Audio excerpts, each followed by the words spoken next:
qui a permis que je sois là pour échanger avec vous sur ce sujet nature, culture et mise en tourisme, nouvel enjeu épistémologique et perspective. Je suis persuadé que l'échange sera mutuellement enrichissant parce que mon exposé va durer environ maximum 20 minutes et le reste du temps on pourra échanger et j'aurai l'occasion d'entrer peut-être un peu plus en détail sur des expressions ou des choses que vous n'avez pas cernées. Donc si vous le permettez, on va commencer par énumérer quelques mots-clés.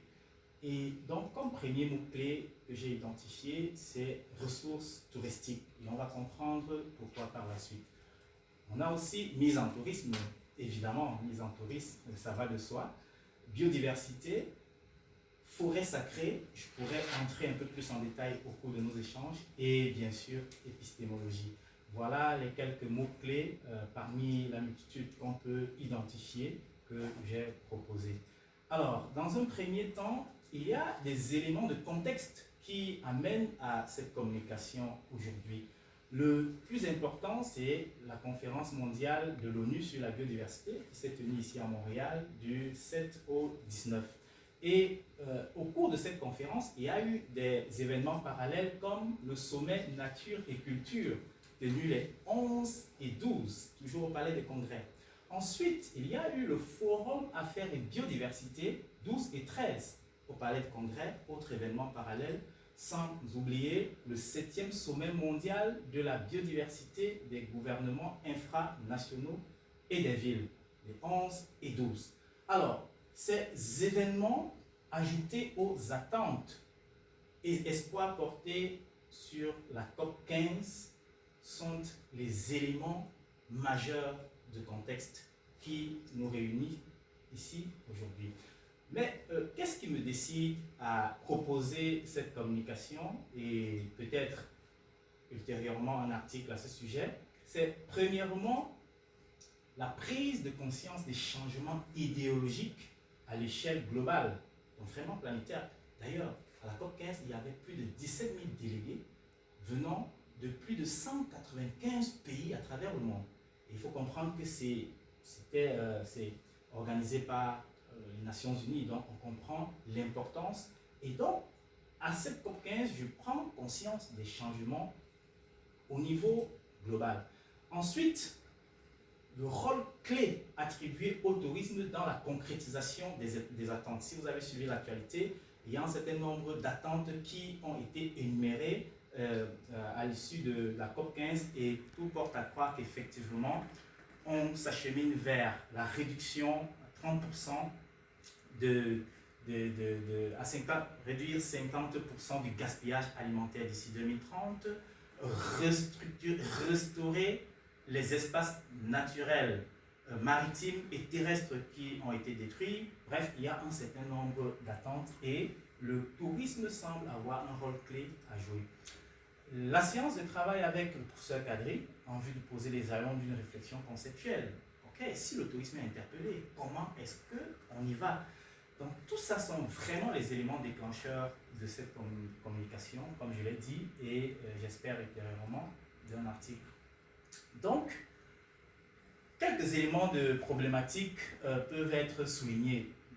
Parce que si on est d'accord que la nature et la culture, s'ils sont désormais perçus sans opposition, mais comme un tout indissociable, comme l'a révélé la COP 15 et le petit article que j'avais préparé en prélude à cette COP 15, et d'ailleurs, ça me donne l'occasion de repréciser que le sommet Nature et Culture a mis en évidence la symbiose et les synergies qui existent entre nature et culture et invite à ne plus considérer ces deux concepts de manière séparée. Alors, si tel est le cas, qu'advient-il du vocabulaire dans le champ des études touristiques? Qu'en serait-il des processus de transformation des territoires à des fins touristiques, c'est-à-dire la mise en tourisme? Et à côté de ça, c'est vrai, oui, il y a eu un sommet, on a émis des idées, mais est-ce qu'il y a suffisamment d'éléments en faveur d'une conceptualisation fusionnelle de la nature et de la culture? Et est-ce que cela nécessite en conséquence qu'il faille revisiter le lexique touristique? Qu'est-ce que le terrain nous enseigne à cet effet et quelle incidence potentielle dans le management sur la chaîne des valeurs de l'industrie touristique. Donc tous ces questionnements, toutes ces interrogations rentrent dans les éléments de problématiques que nous voulons souligner et au fur et à mesure, nous allons prendre progressivement position. Donc, cela dit, nature et culture ou nature-culture, nature-culture avec un tiret, un peu comme pour dire ils sont fusionnés. Ça, nous allons partir d'une perception occidentale dualiste, dichotomique, opposée, qu'on peut constater dans la plupart des dictionnaires, des encyclopédies. Lorsqu'on cherche la définition de nature, on va se rendre compte qu'il y a clairement une sorte de différenciation qui se fait, une opposition avec la culture. Même le CNRTL et Larousse y vont. Et même Wilson a fait un article en 2019 où il reprécisait cette dichotomie qui existe lorsqu'on parle de nature et culture. Mais dans la littérature scientifique, la définition n'est pas très claire, la définition de nature. D'ailleurs, elle reste une quête. Et on peut aussi envisager une pluralité conceptuelle de nature en fonction des contextes spécifiques. Et on va voir que cela est davantage vrai au fur et à mesure. S'agissant de la culture, comment est-ce qu'on la définit? Bon, ici, deux approches peuvent permettre d'avancer dans notre réflexion. La première, qui est une approche structurelle impulsée en 1871 par Taylor, considère que la culture, c'est un ensemble complexe qui comprend les connaissances, les croyances, l'art, le droit, la morale, les coutumes et toutes les autres aptitudes et habitudes qu'acquiert l'homme en tant que membre d'une société. Et dans cette approche, la culture est un tout en mesure d'intégrer la nature. Et là, Berg, effectivement, dans un article, montre qu'on ne peut pas parler de nature en dehors d'un contexte culturel. Et maintenant, il y a une autre approche, l'approche économique de Bergson et Yorak, mis en avant en 1987, qui considère la culture comme des activités techniques, commerciales, de présentation ou de représentation au public d'œuvres issues de différents modes d'expression artistique, les plus connus étant la peinture, le théâtre, le cinéma, etc. Donc, alors, lorsqu'on regarde ces deux approches de la culture, et rien n'indique qu'il faille opposer nature et culture.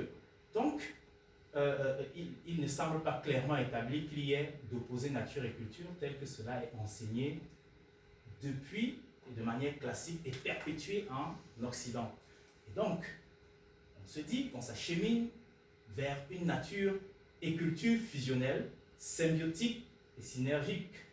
Et des exemples vus ailleurs nous le montrent. D'ailleurs, depuis 1947 déjà, Lévi-Strauss disait qu'il est difficile, voire impossible pour l'anthropologue de séparer ce qui relève de la nature et ce qui relève du culturel. Ça, c'est déjà en 1947. Il disait impossible. Et plus récemment, Philippe Descola, que j'ai découvert avec bonheur grâce au professeur Kadri, considère qu'il est nécessaire d'aller au-delà de la dichotomie nature-culture pour mieux appréhender la réalité qui, sous d'autres cieux, apparaît bien différente de la perception universaliste occidentale. Et donc, si on part sur cette base, on peut se dire que quelle incidence il y aurait si une telle redéfinition de nature et culture était communément admise. Si on considérait comme, à l'image d'une pièce de monnaie, que nature et culture, finalement, ce sont les deux faces d'une même pièce, pile et face. On ne peut pas dissocier la pièce et les piles et face. Donc, quelle incidence cela aurait dans le champ des études touristiques? Et nul doute qu'on s'acheminerait, il y aurait des implications conceptuelles dans ce champ. Et il y a tourisme de nature, tourisme culturel, mise en tourisme, écotourisme, tout ça c'est quand même différencié à partir de la principale ressource. Si la ressource c'est la nature, on va parler du tourisme de la nature. Si la ressource c'est la culture, on va parler du tourisme culturel. Mais qu'advient-il si désormais on ne parle plus de nature et culture de manière dissociée? Vous comprenez que petitement, nous sommes en train de prendre position. Et donc, Que nous renseigne l'actualité à ce sujet? Bien entendu, comme je l'ai dit dans le contexte, la COP 15 est en train de trancher. Et on va voir un exemple concret au Cameroun à travers les forêts sacrées en pays bamileke. Et ces forêts sacrées permettent de comprendre diverses imbrications et catégories de patrimoine à l'impérieuse conservation de la biodiversité locale. J'aurai l'occasion, pendant qu'on va discuter, d'expliquer clairement c'est quoi une chefferie. Mais comme vous voyez là, ça, ce sont des habitations. Et derrière ces habitations, il y a la forêt sacrée. Et donc, ces forêts sacrées sont un lieu de spiritualité et d'initiation. Ce sont des lieux dotés d'une riche biodiversité, autant la flore que la faune. C'est une composante essentielle de la chefferie, parce que là on a l'image d'une chefferie, plus précisément la chefferie de Banjoun. C'est le lieu des pratiques ancestrales, source de pouvoir mystique et de protection. C'est le lieu de conservation et de retransmission du patrimoine immatériel.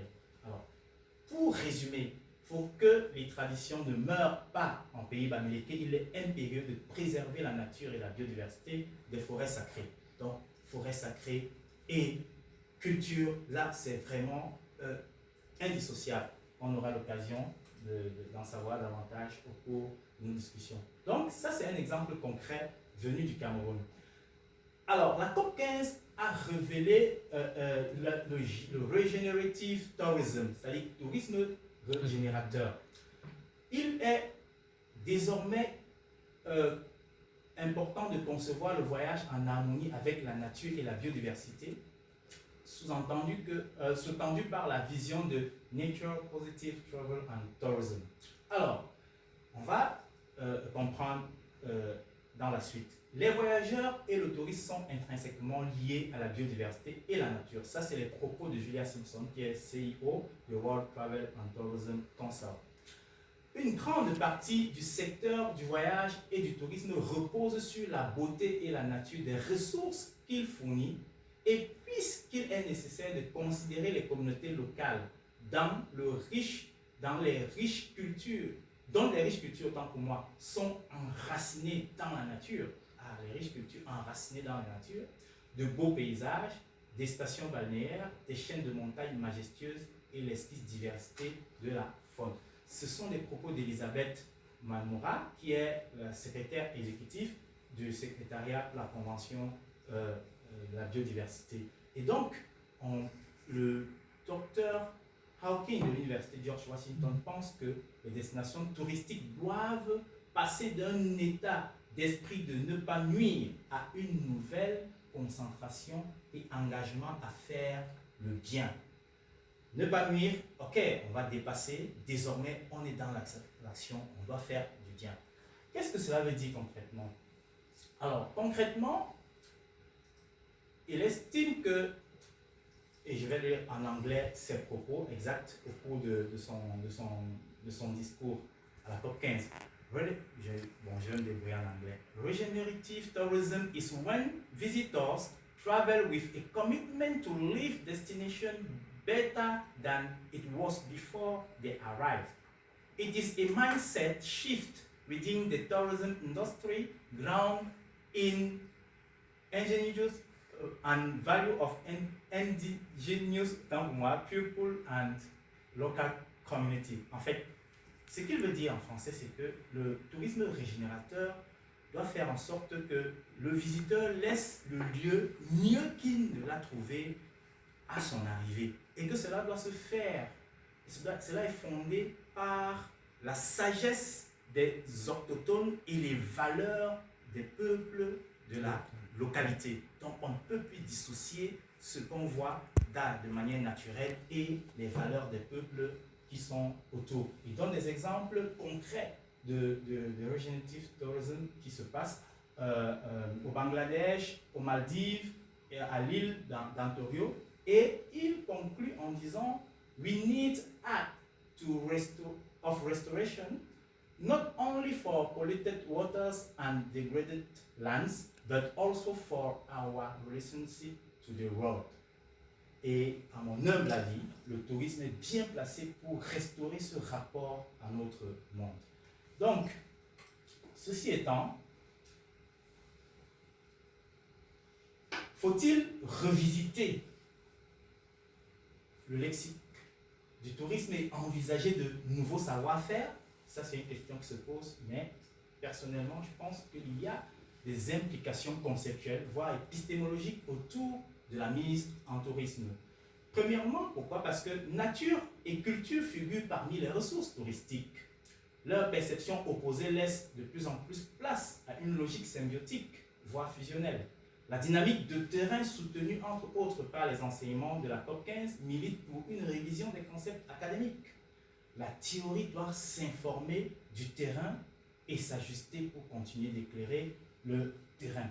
Alors, maintenant, dans cette perspective, dans la perspective de mise, dans cette perspective de révision, le concept central qui nous semble le plus interpellé ici, c'est la mise en tourisme. Rappelons que la transformation d'un territoire à des fins touristiques est en général motivée par des velléités économiques et d'aménagement du territoire.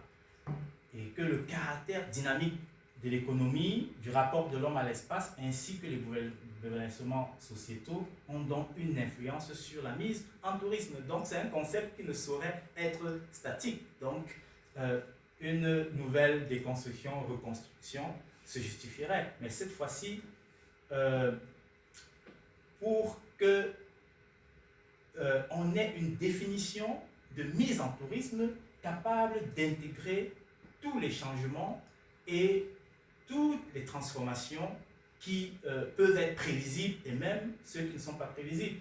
Et à côté de la mise en tourisme, il y a des expressions qui sont souvent considérées comme des synonymes, comme touristification, tourismisation, tourismification, qui sans doute vont aussi être impactés. Et donc, il faut s'acheminer vers un système apte à absorber les différents changements et orientations du terrain. Et la mise en tourisme, comme je l'ai dit, étant un concept en perpétuelle déconstruction-reconstruction, pour moi, et je pense que le professeur Kadri semble aussi s'orienter vers là, le contexte semble favorable à une nouvelle déconstruction-reconstruction. Et donc, en guise de conclusion, je dirais, au regard de ce qui précède, une nouvelle ère dans le champ des études touristiques est peut-être en train de naître. Les chercheurs et professionnels doivent tout au moins s'en rassurer, d'où la présence analyse en guise d'alerte et de perspective. Sur ce, je vous remercie de votre bienveillante attention et je profite pour vous adresser mes vœux les meilleurs pour cette année 2023 ainsi qu'à vos familles respectives. Merci.